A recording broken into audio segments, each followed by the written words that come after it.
custom script isn't just picking a font. No. Today, Aaron from Honey Inc. is showing us how custom work is actually designed. Yep. Yeah, Aaron, welcome back to Into the Hive. Righto. So, first question I got for you, right? Yep. What's the first thing that you ask the client when they come in for custom script? I think sometimes, like, you know, when people come in for script, it's not necessarily they're looking for custom. I ask, can I draw it?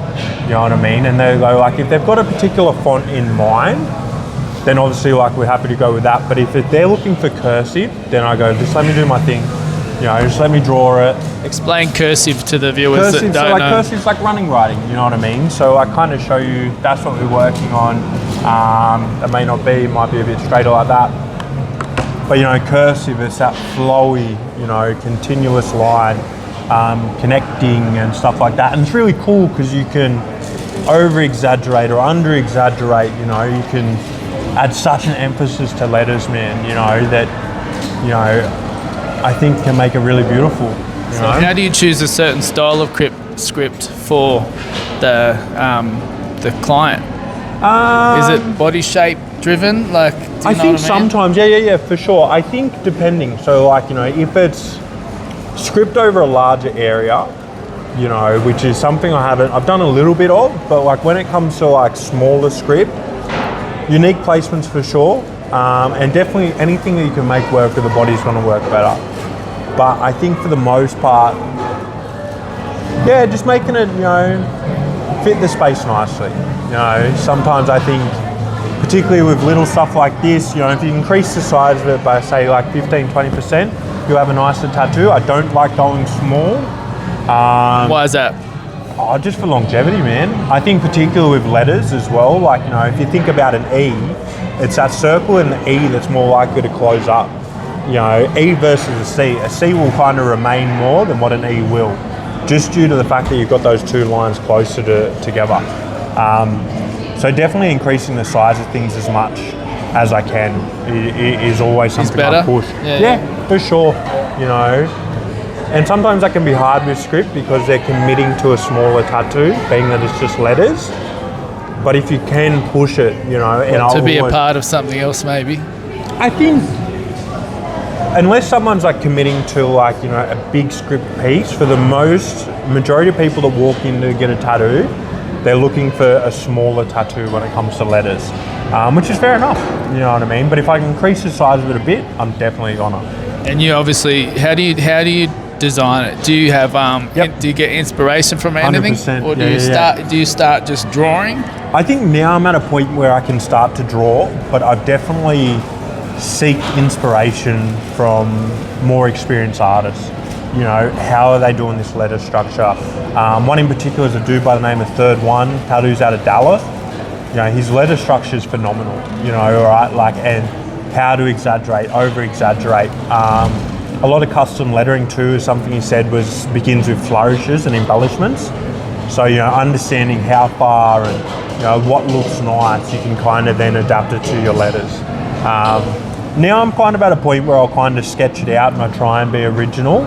But if I am struggling with a letter or something, I will often go to a profile like his and have a look for how he's doing it. Right, so anyone out there that's just starting tattooing, what's the best form of education that they can get, as you're talking about just then? You're talking about finding artists and working off that, but what other platforms?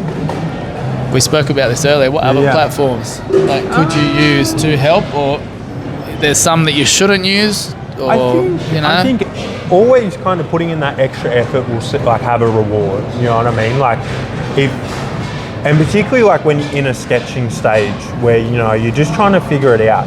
I think any platform can help. You know what I mean? Like, whether that be textbooks or, you know, like whatever it is. And, you know, like I know we spoke of AI as well, which kind of allows you a larger platform and a quicker circuit, but doesn't mean it covers everything. You know, but I think for anyone starting out, drawing is definitely the best, you know, and seek inspiration, you know, because, you know, what you think is good when you first begin 2-3 years in, is probably not going to be held in the same high regard. So does script change with time? Does script? Good question. Does script change with time? Yeah, like for example, back in the day, you had like tattoos changed. I think it does have the potential to change because cursive's not pushed as much. Running writing isn't taught as much in schools. I've seen this thing about it. So I do think it'll change, you know, and I hope it's not lost. I think that'll be a really interesting thing. And I don't think it will, but I think, you know, if it's no longer taught, then there may be that potential that it's lost. But hopefully, because it's not being taught, they might go, hey, this was actually a really good thing. We should bring this back in. I do think script changes.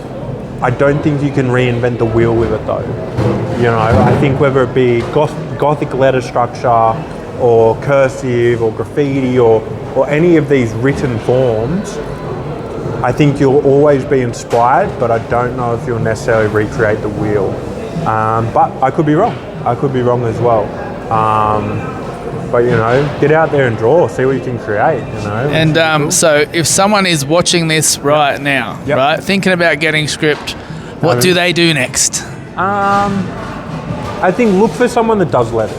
You know, look for someone that draws them, you know, because there is a lot of really good font generators out there, you know, and I guess that's another tool as well, you know, but you know, you do have things like DeFont and, you know, multiple words. Like how many fonts are on apps? Heaps.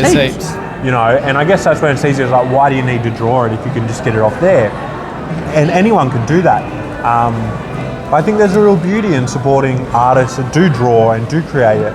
Because a lot of some tattoo artists specifically only do scripts. Yes. And they major in that. Like that's their thing. And I bet it's drawn.